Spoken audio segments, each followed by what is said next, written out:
للہ نحمدہ و نصلی علی رسول کریم اما بعد فاعوذ باللہ من الشیطان الرجیم بسم اللہ الرحمن الرحیم۔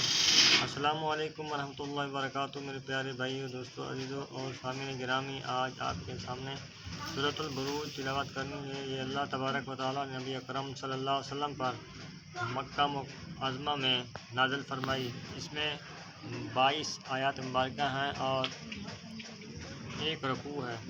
تو اس وقت پڑھتے ہیں قرآن پاک۔ اعوذ باللہ من الشیطان الرجیم، بسم اللہ الرحمن الرحیم، والسماء ذات البروج والیوم الموعود وشاہد ومشہود، قتل اصحاب الاخدود النار ذات الوقود اذ هم علیہا قعود وهم علی ما یفعلون بالمؤمنین شہود، وما نقموا منهم الا ان یؤمنوا باللہ العزیز الحمید الذی له ملک السماوات والارض واللہ علی کل شیء شہید۔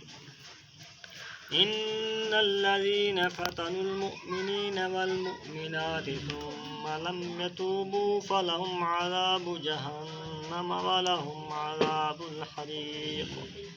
ان الذین آمنوا وعملوا الصالحات لهم جنات تجری من تحتها الانہار ذلك الفوز الكبير۔ إن بطش ربك لشديد إنه هو يبدئ ويعيد وهو الغفور الودود ذو العرش المجيد فعال لما يريد۔ هل أتاك حديث الجنود فرعون وثمود بل الذين كفروا في تكذيب والله من ورائهم محيط بل هو قرآن مجيد في لوح محفوظ۔ صدق اللہ العظیم۔